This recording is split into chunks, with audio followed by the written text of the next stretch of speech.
하이바더 와세 맞다 토방암레누 까리 성함자디 라나 레라가 까빠나타나 창닝바나타나 코샤우나바나 Maya ngasi video da maya mutaram lok chari nang shilpi so ini jigle ije na poton hai khundu gane na poton ge oja ka biya gi man hopta ngasi chaklon huji huji manipur da oiriba thodo sia nungai debina bhanu gas ki marong da ahalaman sing miyam pullaga shigeshida chaklon majam katli ba manipur da muka shanti la ashanu shanti la ko ora shanu aina lai da khuram jaduna shigese lai hum channa chaklon katli aina su invite to re oda miyam na yam ashi manong da chang ka program se kari kamaina to bai do miyam puna ing binar si ado ahalaman sing da gi oda miyam sing da gi atai shu he na khangbinar puna video da ge puna makro da khangmana te do miyam puna khangbinar se adi lao miyam manung da chang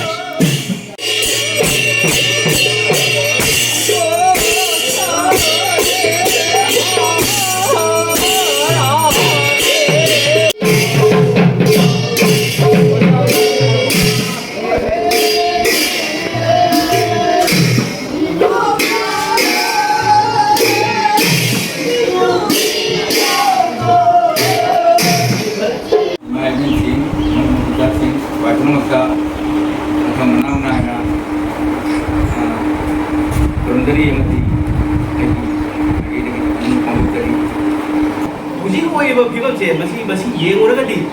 अखोई तुमिन लेबी याद पोटमा इने ले फाइदा हुजी ओजा उदिन हाबिदो अखोई पयामसी high commission दा तो बदो तो हाई बटा जे मजिदा इने कितन कनो ना हाजर हुजी लेबा बरि कोई फिवमसे याम ममांग आइदि हमने सीएम सादरा तो बपोने अखोइना खौदा फाइदा बैदि जिने खंगा जु थवइदबा आ ममांग दि सुमाइना ओइनर रो फिवमसे तारगा मसे बसि कोइरा बने अदु मसी दो आइबो हुजी ता थबो ओइना थोला कान खंगा पने खंगा मतम दि अखोइ यामना फिवम लुबो फिवम हमदा ले हुजी मसी अदु फगिदा कोइनिगे अदु पोखे कोइनिगे बा अदु ngarang da अखोइ कनो दा सेरो बि कोछन दा कान मै थाइ युम चनी दि मै थाइ बै क्या सिनो खंदे सिगरे खंगे अदा समाइतो दा कोइ लेप लेतना सथर गदो पोट कर लेरि बै दि पुंदुक तुंगिबे याबगी पोटो पिबे याब पर ले मसी अखोइना उमाइना कंसिगे हाइबो पोसिने बै याम मरु होइसे मसी ममांग दा मिजोराम दा थोक्रे मिजोराम की युम गुदो मै थार गांदा अदगी अखोइ निपा सिंजे सही तरह की मथत ले निपा सिंजे पुथोगा लोइना हाखरबने बो अदुदगी अमु लिखलपने बा हुजी लेइसे मिजोराम से अदुगी पोसी मणिपुर दसु ओइरो हेनिगाइ लेते सी ओइदेना बा कोइना करी दौदगे हाजे कोइना सु अखोइ लाइद खुरबा मम दौजिदि तबुंथ्रै अदुगा अखोइगी ngसाइगी मदुना याम हेना काना बा फंगदौसि इदियान हाई कमिशन दा मणिपुर की प्रजा सिंग मानबा अखोइसु लेको मोइ सपोर्ट अखोइसु लेको या अखोइगी स्टेंग अमा खबन नसु बेको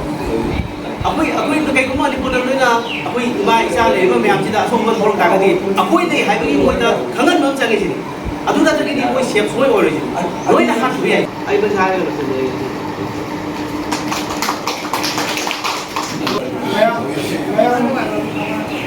अखोई ये अमा अतम तुमिना लेना बगी मतम से अखोई औना तवसी औरसी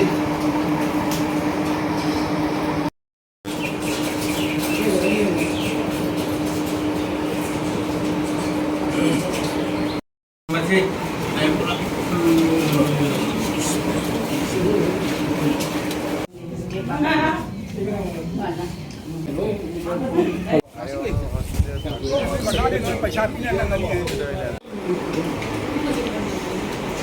मामा अखोई ngasi siga chaklon katli ado sigagi अखोइना ngasi तौरी थबक से करिगिनो अबदंग मामोना सेंगना हाइदो हाइरगदि हेना मयाम जु खंग बंगबनि अदो मया अबदंग मामोना खतंग डिटेल्स ता हाइबिरो ngasi maramsi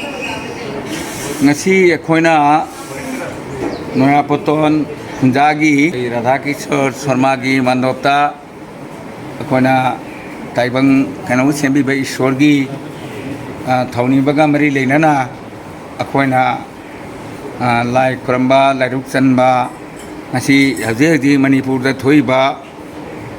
अवाना नंगिबा थौदोग सिगी मरी लेना अखोइगी हौरकफम मणिपुर की ahal laman imay ben ichilinaw singna awa nang itugi makoy ki ईश्वरगी मफमदा शांतिदा थंबियु हाइबगा मरी लेनाना अखोना ngasiगी ईश्वरदा चागलेन अमा कल्लगा लाइरु अहुम चल्लगा अदुमायना अखोना थौनिजबनी तसेंगनमकसु आई सामकसु अखोई बांग्लादेशता लेरिबा प्रजा सिंह मरुम मबिजा अहल लमन इचिलिनाव इमाबेन खुदिंगमकसु असुमायना फावर आइना फावर सुमाय फावर मनि खल्ली ताइबंग मी ओइबा मबु मी ओइबना लेभम जुम्मै थारबा मीबु हातोकपा हाइबा कनोसी कइदौङैदसु मपुना सिलङैदगी असिगुम्बसी ओथोक्तबा पोटनी असिगुम्बा ओथोक्तबा पोटसी तौबसे आई इसामकसु पेंजदे अदुना अखोइना हाइजनिंगिसी ngasi मणिपुरगी वांगमदा लेरगसु हौजिक माय मागी लेरिबा लमदुगी सरकार अमा लेजै अदु ngasi मणिपुरगी स्टेट सरकार लेजरी अदोइदी इंडिया सरकार लेरी हाइरिबा सरकार सिंगना मागी मागी थाकता हाइरिबा थोइबा थौदोक सिबु शांति ओहनबगी इंगना तपना ममांगैदा पालैबा प्रजा सिंगना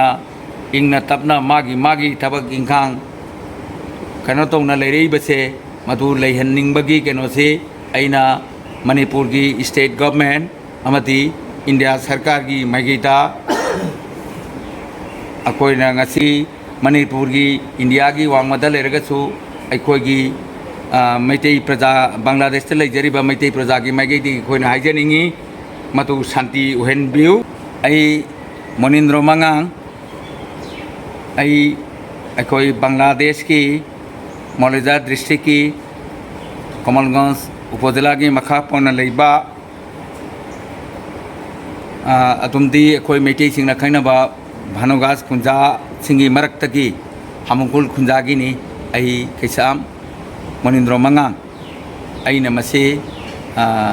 इंडिया सरकार अमदी मणिपुर की स्टेट गवर्नमेंट अपील तमजरी अथुब मतमदा मसिगी शांति मा पुपिरौ हाइबसे मसी हरगा इगी स्वाय मतंगदा आइगी पेनबा फोंगोसी तेनहंदरे ngam prolat mangye makong mamang leikai gini ngasi aikoina mayam ahalaman imaindol iche chelsing kuning makna asida pulli basi imalam na manipur da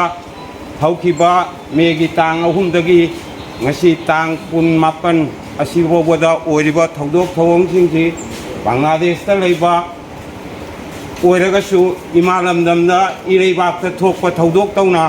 kappalawa kya tang mayam asida oinari maramdi lamnam maduda ima indonda otpa minungsi leitana hatokpiba adumba kya tang oirakpasi hai sengnamakti thamoi nungsiningai ni अखोना सिंजरीबसी अखोई इष्टदेवदा like अहुमगक चलगा इमालम नमना लेरिबदो इंगना तपना हानगी अदुमाइना लेबा ईश्वरना पिनबिबा ओइसनु हाइबगी वाखंदा अखोना पुंजबनी अदुगा पनबा याबाबना अखोई इमालम नमना चिंगेन सना पोखरिबनी थंगाल जेनायल पोखरिबनी पौनाब्रा जवासी पोखरिबनी मदुगुमलबा नुंगालकपदगिना संदा फौदा पालिब British सरकार की मतमदसु इमालमदम मणिपुर दा British सिंगना Tunjung मपोकना किनखिबा अदुगुम्बा लमगी अखोई इमालमदमना लेरिबा Meitei सिंगनी ngasi Bangladesh ता लेजरगसु ओइरेबा थौदोक थवोंग सिंगसि अखोई थापना लेजरगसु मिटकी पीना पिरोइनरगा इंग मतपदु ईश्वरदा अखोइना निजरी अदुगा अरोइबदा आइना हाइजनिंगबा जोंगना लौपु तानबा हाइबगी मतांग अदु यौरकपसिदा बांग्लादेश ता लेजरिबा अखोइना नुंगाइतबा फोंदोकचरी इंगबा तप्पा ईश्वरना पिनेबिबो ओइसनु लेरिबा कोक लेरबा मणिपुर लेबिरिबा ओजासिंगनसु करम तौरगदी खरा यांगना इंजगनी हाइबसे मसी कोक थादबिनी हाइबसी बांग्लादेश ता लेजरगा आइना सिमगा मयामदा अपील तौजरगा मयाम खुरमजरगा मतांगसिदे लोसिंजरी खुरम बांग्लादेश की कल्चरल एक्टिविटीज अमनी अने पामजबसे इमा लेबाक मणिपुर कनो तब communal harmony ingna tapna leibinaba ichilinao chingmising tamising jabai mitei ichilinao punamak nungsi tamna khutka samna leibinaba manipur imalebak manipur na yai phare meyam khurse nene ngasi khoina siga laiba matang sigda nene gi kari opinion lege khatang haibiu ba se ꯑꯩꯁꯤ ꯕꯪꯒ꯭ꯂꯥꯗꯦꯁꯀꯤꯅꯤ ꯑꯗꯨꯒ ꯕꯥꯅꯨꯒꯥꯁꯇ ꯄꯣꯛꯄꯅꯤ ꯑꯩꯒꯤ ꯁꯥꯒꯩꯗꯤ ꯁꯣꯏꯕꯝꯅꯤ ꯑꯗꯨꯒ ꯅꯤꯡꯊꯦꯝꯆꯥꯗ ꯑꯣꯡꯖꯔꯛꯄꯅꯤ ꯑꯩ ꯑꯗꯨꯅ ꯉꯁꯤ ꯑꯁꯤꯗ ꯂꯥꯛꯏꯁꯦ ꯃꯌꯥꯝ ꯇꯤꯟꯕꯤꯔꯤꯕ ꯑꯍꯜ ꯂꯃꯟꯁꯤꯡꯁꯨ ꯑꯩꯅ ꯅꯣꯟ ꯂꯨꯞꯆꯔꯤ ꯈꯨꯔꯨꯝꯖꯔꯤ ꯃꯁꯤꯒꯤ ꯊꯧꯗꯣꯛꯇꯤ ꯃꯅꯤꯄꯨꯔ ꯏꯃꯥ ꯂꯩꯕꯥꯛꯇ ꯊꯣꯛꯂꯤꯕ ꯊꯧꯗꯣꯛ ꯃꯤꯌꯥꯝꯕꯨ ꯍꯥꯠꯄꯤꯕ ꯅꯩꯕꯤꯕ ꯃꯐꯝ ꯅꯥꯏꯗꯅ ꯁꯤꯕꯁꯤ ꯋꯥꯔꯤ ꯑꯣꯏꯅ ꯇꯥꯖꯩ ꯃꯤꯠꯅꯁꯨ ꯎꯖꯕ ꯐꯪꯏ ꯂꯥꯞꯅ ꯂꯩꯔꯒ ꯑꯁꯤ ꯎꯕꯗ ꯊꯃꯣꯏ ꯁꯣꯛꯅ ꯅꯨꯡꯉꯥꯏꯇꯦ ꯍꯥꯏꯕꯁꯦ ꯑꯩꯅ ꯍꯥꯏꯖꯅꯤꯡꯏ ꯑꯗꯨꯕꯨ ꯀꯔꯤꯁꯨ ꯉꯝꯖꯗꯦ ꯂꯥꯞꯅ ꯂꯩꯔꯒ ꯀꯞꯄ ꯅꯠꯇꯅ ꯁꯥꯎꯅꯤꯡꯕ ꯅꯠꯇꯅ ꯈꯣꯏꯁꯥꯎꯅꯕ ꯅꯠꯇꯅ ꯃꯔꯝ ꯑꯗꯨꯅ ꯃꯌꯥꯝꯗ ꯍꯥꯏꯖꯅꯤꯡꯕ ꯃꯅꯤꯄꯨꯔꯗ ꯂꯩꯔꯤꯕ ꯑꯊꯧ ꯑꯉꯝ ꯂꯩꯔꯤꯕ ꯃꯌꯥꯝꯗ ꯍꯥꯏꯖꯅꯤꯡꯕꯗꯤ ꯑꯊꯨꯕ ꯃꯇꯝꯗ ꯊꯧꯗꯣꯛ ꯑꯁꯤ ꯂꯣꯏꯁꯤꯟꯕꯤꯌꯨ ꯍꯥꯏꯅ ꯑꯩꯒꯤ ꯊꯃꯣꯏ ꯁꯣꯛꯅ ꯍꯥꯏꯖꯅꯤꯡꯏ ꯑꯩꯒꯤ ꯄꯥꯝꯖꯕꯗꯤ ꯏꯊꯛꯇ ꯃꯇꯝ ꯑꯁꯤ ꯁꯥꯡꯍꯟꯗꯅ ꯂꯣꯏꯁꯤꯟꯕꯤꯌꯨ ꯍꯥꯏꯅ ꯑꯩꯅ ꯍꯥꯏꯖꯔꯤ ꯈꯨꯠꯅꯣꯟꯅ ꯍꯥꯏꯖꯔꯤ ꯃꯁꯤ ꯁꯥꯡꯍꯟꯕꯤꯅꯨ ꯏꯟꯗꯤꯌꯥ ꯁꯔꯀꯥꯔꯗꯁꯨ ꯍꯥꯏꯖꯔꯤ ꯂꯩꯔꯤꯕ ꯃꯅꯤꯄꯨꯔ ꯂꯩꯄꯥꯛꯇ ꯂꯩꯔꯤꯕ ꯇꯧ ꯉꯝꯕ ꯃꯌꯥꯝꯗꯁꯨ ꯍꯥꯏꯖꯔꯤ ꯀꯔꯤꯒꯤ ꯉꯝꯃꯣꯏ ꯏꯃꯥ ꯂꯩꯕꯥꯛꯄꯨ ꯊꯥꯗꯣꯛꯄ ꯌꯥꯗꯦ ꯍꯥꯏꯕꯁꯦ ꯑꯩꯁꯨ ꯍꯧꯖꯤꯛꯁꯨ ꯈꯟꯖꯩ ꯃꯌꯥꯝꯅꯁꯨ ꯈꯟꯕꯤꯔꯝꯒꯅꯤ ꯍꯥꯏꯕꯁꯦ ꯑꯩꯒꯤ ꯆꯥꯎꯔꯕ ꯋꯥꯈꯜꯅꯤ ꯆꯦꯠꯂꯕ ꯋꯥꯐꯝꯅꯤ ꯑꯁꯤ ꯍꯥꯏꯔꯒ ꯑꯩ ꯂꯣꯏꯁꯤꯟꯖꯔꯦ ꯈꯨꯔꯨꯝꯖꯔꯤ ꯃꯌꯥꯝꯕꯨ ꯃꯅꯤꯄꯨꯔ ꯁꯅꯥ ꯂꯩꯄꯥꯛꯅꯤ ꯑꯩꯈꯣꯏꯗꯤ ꯌꯥꯝꯅ ꯄꯨꯛꯅꯤꯡꯁꯦ ꯅꯨꯡꯁꯤꯅ ꯂꯩꯖꯈ꯭ꯔꯕ ꯑꯗꯨꯕꯨ ꯅꯨꯡꯁꯤ ꯆꯥꯟꯅꯅ ꯃꯔꯛꯁꯦ ꯌꯥꯝꯅ ꯅꯨꯡꯉꯥꯏꯅ ꯍꯔꯥꯎꯅ ꯂꯩꯖꯕꯅꯤ ꯑꯗꯨ ꯊꯣꯛꯏꯕ ꯊꯧꯗꯣꯛ ꯑꯁꯦ ꯑꯩꯈꯣꯏ ꯌꯥꯝꯅ ꯄꯦꯟꯗ꯭ꯔꯦ ꯌꯥꯝꯅ ꯅꯨꯡꯉꯥꯏꯇ꯭ꯔꯦ ꯑꯗꯨꯕꯨ ꯃꯥꯡꯖꯧꯅꯅ ꯍꯥꯏꯖꯔꯛꯀꯗꯕ ꯐꯪꯍꯟꯒꯗꯕꯁꯦ ꯉꯝꯖꯗꯕꯅ ꯑꯗꯨ ꯈꯔ ꯇꯨꯡ ꯑꯣꯏꯔꯒꯁꯨ ꯍꯥꯏꯖꯔꯛꯀꯦ ꯍꯥꯏꯅ ꯉꯁꯤꯗꯤ ꯃꯌꯥꯝ ꯐꯝꯃꯒ ꯃꯌꯥꯝ ꯇꯤꯟꯕꯤꯔꯒ ꯊꯧꯗꯣꯛ ꯑꯁꯦ ꯃꯌꯥꯝꯅ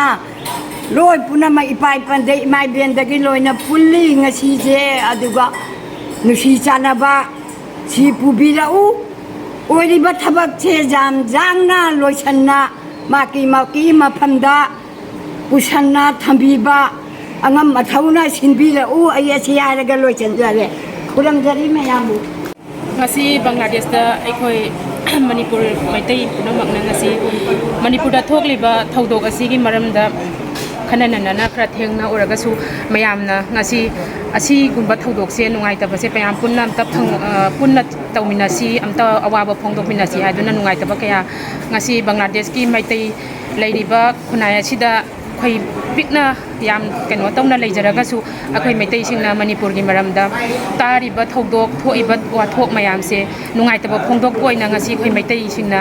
nungai yamna pendaba wakhalda mittagi phitana Manipur ima lebak to leitar so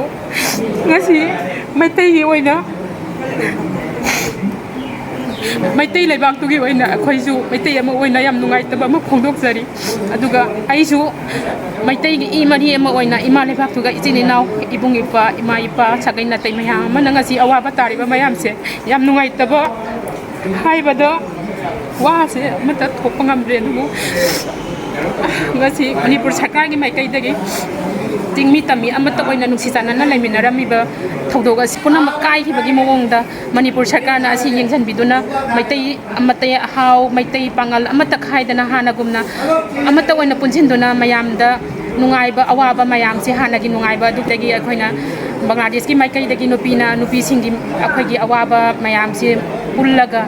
phongdokjari Manipur sarkar da haijari khotnona nonjari akhoi Manipur da tariba awaba mayam se ngasi ko anbiyu akhoi di asi haijaba natana akhoi asimadi khoi bikhani jari hana gumna tandu laitana hau chingmi tami amata oina hana gumna leihanbiyu amadi khana chaina ba asi ko anbiyu parja miyam gi leijari bayum ingol punamak mai thadok piraga koi chenchena isa na ekadai aigi ima ipa na kadai makhumrang khangdana koi chenchena leiri se Bangladesh le ta leiri ba maitai akhoi su yeng bangam jadre thamoi se yamna kai da mitai sukta ki khangau de nongma nongma gi thodok se nem gadra khali adu nongma nongma gi adum phenjela e adu ngasi di asigumba thodok mayam se si punamak ohanbiu ha sarkar amadi Manipur sarkar gi maitai akhoi masi madi maitai hagi leiriba Manipur gi ꯑꯇꯩꯁꯤꯡꯁꯤꯗꯒꯤ ꯃꯥꯏꯀꯩꯗꯒꯤ ꯑꯩꯈꯣꯏ ꯈꯨꯠ ꯑꯣꯏꯅ ꯈꯣꯏꯔꯝꯃꯒ ꯂꯣꯏꯅꯅ ꯃꯅꯤꯄꯨꯔ ꯁꯔꯀꯥꯔꯒꯤ ꯃꯥꯏꯀꯩꯗ ꯑꯩꯈꯣꯏ ꯍꯥꯏꯖꯔꯤ ꯑꯃꯨꯛꯇꯪ ꯇꯪꯗꯨ ꯂꯩꯇꯥꯅ ꯍꯥꯟꯅ ꯆꯤꯡꯃꯤ ꯇꯝꯃꯤ ꯑꯃꯠꯇ ꯑꯣꯏꯅ ꯂꯩꯍꯟꯕꯤꯌꯨ ꯍꯥꯏꯕꯁꯦ ꯑꯁꯤ ꯍꯥꯏꯔꯒ ꯑꯩ ꯂꯣꯏꯁꯤꯟꯖꯔꯤ ꯁꯣ ꯉꯁꯤꯒꯤ ꯄ꯭ꯔꯣꯒ꯭ꯔꯥꯝꯁꯦ ꯍꯧꯖꯤꯛ ꯆꯥꯛ ꯆꯥꯅꯕ ꯂꯣꯏꯔꯕꯅꯤꯅ ꯁ꯭ꯋꯥꯏꯁꯤꯗ ꯑꯗꯨꯝ ꯂꯣꯏꯁꯤꯜꯂꯅꯤ ꯃꯥꯃꯣ ꯑꯣꯏꯅ ꯁꯤꯟ ꯂꯥꯡꯗꯨꯅ ꯉꯁꯤꯒꯤ ꯄ꯭ꯔꯣꯒ꯭ꯔꯥꯝꯁꯦ ꯌꯥꯝ ꯐꯖꯅ ꯇꯧꯈ꯭ꯔꯦ ꯑꯗꯣ ꯑꯩꯕꯨꯁꯨ ꯏꯟꯚꯥꯏꯠ ꯇꯧꯕꯤꯔꯛꯄ ꯑꯗꯨꯒ ꯑꯩꯅꯁꯨ ꯁꯤꯗꯩꯁꯤꯗ ꯌꯥꯎꯕ ꯉꯝꯕꯁꯦ ꯑꯩꯁꯨ ꯌꯥꯝꯅ ꯍꯔꯥꯎꯖꯔꯦ ꯌꯥꯝꯅ ꯑꯩꯒꯤ ꯌꯥꯝꯅ ꯅꯨꯡꯉꯥꯏꯕꯅꯤ ꯍꯥꯏꯅ ꯈꯟꯖꯩ ꯑꯗꯣ ꯃꯥꯃꯣꯏ ꯉꯁꯤꯒꯤꯁꯦ ꯑꯩꯅ ꯈꯪꯅꯤꯡꯕ ꯑꯃ ꯑꯁꯤꯁꯦ ꯀꯔꯤ ꯑꯄꯨꯟꯕ ꯑꯣꯔꯒꯅꯥꯏꯖꯦꯁꯟ ꯑꯃ ꯅꯠꯇ꯭ꯔꯒ ꯀꯩꯁꯨꯝ ꯑꯗꯨꯗꯒꯤ ꯇꯧꯈꯤꯕꯔꯣ ꯅꯠꯇ꯭ꯔꯒ ꯑꯗꯨꯝ ꯑꯩꯈꯣꯏ ꯃꯌꯥꯝ ꯃꯩꯇꯩ ꯃꯌꯥꯝꯁꯦ ꯄꯨꯜꯂꯁꯤ ꯍꯥꯏꯅ ꯇꯧꯈꯤꯕꯔꯣ ꯑꯗꯨꯒ ꯈꯪꯖꯅꯤꯡꯉꯤ ꯑꯍꯥꯟꯕꯃꯛꯇꯗ ꯅꯪꯕꯨ ꯉꯁꯤꯒꯤ ꯁꯤꯂꯥꯡꯂꯤꯕ ꯃꯥꯏꯀꯩꯗꯒꯤ ꯇꯧꯕꯤꯃꯜ ꯐꯣꯡꯗꯣꯛꯄ ꯑꯣꯏꯅ ꯊꯥꯒꯠꯆꯔꯤ ꯉꯁꯤꯒꯤ ꯑꯣꯅꯨꯁꯊꯥꯟꯒꯤ ꯃꯄꯨꯡ ꯐꯥꯕ ꯅꯪꯒꯤꯁꯨ ꯊꯧꯗꯥꯡ ꯌꯥꯝꯅ ꯂꯩ ꯍꯥꯏꯕꯗꯨ ꯑꯗꯣ ꯑꯩꯈꯣꯏꯒꯤ ꯇꯧꯕꯇꯕꯨ ngasi megi tang humdagi thokpa ꯑꯩꯈꯣꯏꯅꯗꯤ ngasi ꯃꯅꯤꯄꯨꯔꯗ ꯊꯣꯛꯏꯕ ꯑꯩꯈꯣꯏꯒꯤ ꯍ꯭ꯌꯨꯃꯦꯟ ꯔꯥꯏꯠꯁꯀꯤ ꯌꯥꯝꯅ ꯀꯥꯏꯅ ꯑꯣꯏꯕ ꯊꯧꯗꯣꯛꯁꯤꯡ ꯑꯩꯈꯣꯏꯅ ꯂꯥꯞꯅ ꯂꯩꯔꯒꯁꯨ ꯇꯥꯕ ꯐꯪꯕꯗ ꯏꯃꯣꯟꯗ ꯅꯨꯡꯁꯤꯕ ꯀꯌꯥꯇꯪ ꯀꯔꯤꯒꯨꯝꯕ ꯃꯇꯝꯗ ꯏꯇꯣꯝꯇ ꯂꯩꯔꯒꯁꯨ ꯀꯞꯅꯤꯡꯕ ꯃꯤꯠꯇꯒꯤ ꯄꯤ ꯇꯥꯈꯤꯕ ꯈꯪꯍꯧꯗꯕ ꯑꯁꯤꯒꯨꯝꯕ ꯊꯧꯗꯣꯛ ꯀꯌꯥꯇꯪ ꯇꯧꯔꯛꯈꯤꯕꯁꯦ ꯑꯗꯨ ꯑꯩꯈꯣꯏꯅ ꯏꯟꯗꯤꯌꯥꯒ ꯕꯪꯒ꯭ꯂꯥꯗꯦꯁꯀ ꯑꯗꯨꯒꯤꯗꯤ ꯑꯥꯏꯟꯒꯤꯁꯨ ꯀꯩꯅꯣꯝꯃ ꯂꯩꯕꯅ ꯍꯥꯏꯅꯤꯡꯕ ꯄꯥꯡꯊꯣꯛꯅꯤꯡꯕ ꯊꯕꯛ ꯊꯧꯔꯝ ꯀꯌꯥꯇꯪ ꯄꯥꯡꯊꯣꯛꯄꯁꯨ ꯉꯝꯗꯦ ꯉꯁꯥꯏꯒꯤ ꯊꯃꯣꯏꯗꯒꯤ ꯄꯦꯟꯗꯕ ꯃꯌꯥꯝꯁꯤꯅ ꯑꯩꯈꯣꯏ ꯃꯩꯇꯩꯒꯤ ꯑꯦꯂꯥꯏꯠ ꯄꯔꯁꯟ ꯑꯗꯩ ꯃꯤꯆꯝ ꯄ꯭ꯔꯖꯥꯁꯤꯡ ꯑꯩꯈꯣꯏꯅ ꯑꯗꯨꯝ ꯇꯥꯟꯅꯖꯔꯒ ꯑꯩꯈꯣꯏ ꯑꯣꯔꯒꯅꯥꯏꯖꯦꯁꯟꯒꯤ ꯃꯥꯏꯀꯩꯗꯒꯤ ꯇꯧꯗꯅ ꯑꯩꯈꯣꯏ ꯕꯪꯒ꯭ꯂꯥꯗꯦꯁꯀꯤ ꯑꯩꯈꯣꯏ ꯂꯩꯖꯔꯤꯕ ꯌꯥꯝ ꯂꯤꯛꯆꯔꯒꯁꯨ ꯃꯤꯆꯝ ꯄ꯭ꯔꯖꯥꯁꯤꯡꯒꯤ ꯃꯥꯏꯀꯩꯗꯒꯤ ꯑꯁꯤꯃꯗꯤ ꯑꯩꯈꯣꯏꯅ ꯉꯁꯥꯏꯒꯤ ꯃꯩꯇꯩ ꯃꯅꯤꯄꯨꯔꯗ ꯊꯣꯛꯏꯕ ꯑꯋꯥ ꯑꯅꯥ ꯅꯪꯉꯤꯕꯁꯤꯡꯁꯦ ꯇꯥꯏꯕꯪꯕꯨ ꯁꯦꯝꯕꯤꯕ ꯏꯁꯣꯔꯒꯤ ꯃꯐꯝꯗ ꯂꯥꯏꯔꯤꯛ ꯃꯐꯝꯇꯪ ꯆꯜꯂꯒ ꯑꯩꯈꯣꯏꯅ ꯊꯧꯅꯤꯖꯕꯒꯤ ꯊꯧꯔꯝ ꯑꯃ ꯄꯥꯡꯊꯣꯛꯄ ꯑꯗꯨꯒ ꯃꯊꯪꯗ ꯑꯩꯈꯣꯏꯒꯤ ꯍꯧꯖꯤꯛ ꯍꯧꯖꯤꯛ ꯂꯩꯉꯥꯛꯂꯣꯟ ꯍꯥꯏꯇꯥꯔꯦ ꯑꯗꯨ ꯃꯅꯤꯄꯨꯔ ꯁ꯭ꯇꯦꯠ ꯒꯣꯔꯃꯦꯟ ꯑꯣꯏꯔꯣ ꯏꯟꯗꯤꯌꯥ ꯒꯣꯔꯃꯦꯟ ꯑꯣꯏꯔో ꯍꯥꯏꯔꯤꯕꯁꯤꯡꯁꯤꯅ ꯇꯧꯔꯒꯦ ꯍꯥꯏꯗꯤ ꯉꯝꯗꯕ ꯂꯩꯇ ꯃꯥꯟꯅꯩ ꯍꯥꯏꯕꯗꯣ ꯄꯪꯖꯔꯕ ꯑꯩꯒꯤ ꯋꯥꯈꯜꯗ ꯃꯗꯨꯒꯤ ꯋꯥꯈꯜꯗꯨꯃ ꯁꯣꯝꯁꯣꯝ ꯐꯥꯎꯏ ꯑꯗꯨꯅ ꯑꯩꯒꯤ ꯋꯥꯈꯜꯂꯣꯟꯗꯒꯤ ꯑꯩꯅ ꯍꯥꯏꯖꯔꯤꯁꯦ ꯃꯅꯤꯄꯨꯔ ꯁ꯭ꯇꯦꯠ ꯒꯣꯔꯃꯦꯟ ꯑꯃꯗꯤ ꯏꯟꯗꯤꯌꯥ ꯒꯣꯔꯃꯦꯟꯅ ꯑꯊꯨꯕ ꯃꯇꯝꯗ ꯃꯁꯤꯒꯤ ꯍꯧꯔꯤꯕ ꯃꯩꯁꯦ ꯏꯪꯅꯅꯕ ꯍꯥꯏꯕꯗꯤ ꯃꯃꯥꯡꯉꯩꯗꯒꯤ ꯑꯩꯈꯣꯏꯒꯤ ꯏꯪꯅ ꯇꯞꯅ ꯆꯤꯡ ꯇꯝ ꯃꯩꯇꯩ ꯄ꯭ꯔꯖꯥ ꯂꯣꯏꯅ ꯍꯤꯡꯃꯤꯟꯅꯅ ꯂꯩꯕꯗꯣ ꯎꯍꯟꯕꯤꯌꯨ ꯍꯥꯏꯕꯗꯣ ꯑꯩꯈꯣꯏꯅ ꯂꯝꯗꯝ ꯂꯥꯞꯅ ꯐꯣꯔꯦꯟ ꯀꯟꯇ꯭ꯔꯤꯗꯒꯤ ꯑꯣꯏꯔꯒꯁꯨ ꯑꯩꯈꯣꯏꯒꯤ ꯃꯩꯇꯩ ꯄ꯭ꯔꯖꯥ ꯂꯤꯛꯆꯔꯒꯁꯨ ꯑꯩꯈꯣꯏꯒꯤ ꯃꯩꯇꯩꯗꯒꯤ ꯃꯗꯨ ꯏꯟꯗꯤꯌꯥꯒꯤ ꯑꯗꯩꯗꯤ ꯃꯅꯤꯄꯨꯔ ꯁ꯭ꯇꯦꯠ ꯒꯣꯔꯃꯦꯟꯒꯤ ꯂꯩꯉꯥꯛꯇ ꯂꯩꯔꯤꯕꯁꯤꯡꯗ ꯑꯩꯈꯣꯏꯅ ꯄꯣꯛꯅꯣꯟꯅ ꯍꯟꯅ ꯍꯥꯏꯖꯔꯤ ꯑꯗꯨ ꯉꯁꯤꯒꯤ ꯑꯩꯈꯣꯏꯒꯤ ꯊꯧꯔꯝ ꯑꯁꯤꯗ ꯑꯩꯈꯣꯏꯅ ꯄꯥꯎ ꯆꯦꯟꯖꯕꯗ ꯂꯥꯛꯄꯤꯔꯤꯕ ꯇꯤꯟꯕꯤꯔꯤꯕ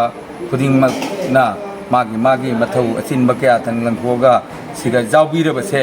ꯃꯁꯤꯒꯤ ꯇꯧꯕꯤꯃꯜꯁꯤꯗꯤ ꯑꯩꯈꯣꯏꯅ ꯀꯔꯤ ꯑꯃꯨꯛ ꯍꯥꯏꯅꯤ ꯃꯌꯥꯝꯗ ꯃꯗꯨ ꯑꯩꯈꯣই ꯏꯀꯥꯏ ꯈꯨꯝꯅꯕ ꯎꯠꯆꯔꯤ ꯑꯗꯨ ꯉꯁꯤꯒꯤ ꯊꯧꯔꯝ ꯑꯁꯦ ꯄꯥꯡꯊꯣꯛꯄꯗ ꯃꯥꯏ ꯄꯥꯛꯄꯁꯦ ꯃꯌꯥꯝꯒꯤ ꯃꯇꯦꯡꯅꯅꯤ ꯃꯁꯤ ꯑꯩꯈꯣꯏ ꯁꯤꯂꯥꯡꯂꯤꯕ ꯃꯥꯏꯀꯩꯗꯒꯤ ꯑꯩꯅ ꯃꯁꯤꯃ ꯉꯁꯤꯒꯤ ꯏꯁꯣꯔꯒꯤ ꯃꯐꯝꯗ ꯑꯃꯗꯤ ꯑꯩꯈꯣꯏ ꯃꯩꯇꯩꯅ ꯌꯥꯏꯐꯔꯦ ꯍꯥꯏꯕꯒꯤ ꯋꯥꯐꯝ ꯑꯁꯤ ꯊꯝꯃꯒ ꯉꯁꯤꯒꯤ ꯊꯧꯔꯝ ꯑꯁꯦ ꯂꯣꯏꯁꯤꯟꯅꯕꯒꯤ ꯀꯩꯅꯣꯁꯤꯃ ꯏꯁꯣꯔꯒꯤ ꯃꯐꯝꯗ ꯅꯤꯖꯔꯒ ꯉꯁꯤꯒꯤ ꯊꯧꯔꯝꯁꯦ ꯁ꯭ꯋꯥꯏꯗ ꯁꯨꯝ ꯇꯤꯟꯁꯤꯟꯅꯕ ꯃꯌꯥꯝꯗ ꯄꯣꯛꯅꯣꯅ ꯊꯝꯖꯔꯤ ꯊꯥꯒꯠꯆꯔꯤ ꯃꯥꯃꯣꯕꯨ ꯁꯨꯃꯥꯏꯅ ꯄ꯭ꯔꯣꯒ꯭ꯔꯥꯝꯁꯤꯗ ꯑꯩꯕꯨꯁꯨ ꯏꯟꯚꯥꯏꯠ ꯇꯧꯕꯤꯔꯛꯅ ꯁꯔꯨꯛ ꯌꯥꯕ ꯐꯪꯕꯁꯦ ꯑꯩꯒꯤꯁꯨ ꯂꯥꯏꯕꯛ ꯐꯕꯅꯤ ꯍꯥꯏꯅ ꯈꯟꯖꯩ ꯑꯗꯣ ꯉꯁꯤꯒꯤ ꯄ꯭ꯔꯣꯒ꯭ꯔꯥꯝꯁꯤꯗꯤ ꯁꯤꯗ ꯂꯣꯏꯁꯤꯟꯖꯔꯦ ꯃꯌꯥꯝꯗ ꯌꯥꯝ ꯊꯨꯅ ꯃꯅꯤꯄꯨꯔꯗ ꯁꯥꯟꯇꯤ ꯂꯥꯛꯄ ꯑꯣꯏꯔꯁꯅꯨ ꯍꯥꯏꯅ ꯕꯪꯒ꯭ꯂꯥꯗꯦꯁꯀꯤ ꯃꯥꯏꯀꯩꯗꯒꯤ ꯑꯩꯈꯣꯏ ꯃꯌꯥꯝ ꯄꯨꯟꯅ ꯊꯧꯅꯤꯖꯔꯤ ꯑꯗꯣ ꯉꯁꯤꯒꯤ ꯚꯤꯗꯤꯑꯣꯁꯤꯗꯤ ꯁ꯭ꯋꯥꯏꯁꯤꯗ ꯂꯣꯏꯁꯤꯜꯂꯦ ꯃꯌꯥꯝ ꯁꯣꯏꯗꯅ ꯂꯥꯏꯛ ꯀꯣꯃꯦꯟ ꯁꯤꯌꯔ ꯇꯧꯕ ꯀꯥꯎꯕꯤꯒꯅꯨ ꯉꯁꯤꯒꯤ ꯑꯣꯏꯅ ꯕꯥꯏ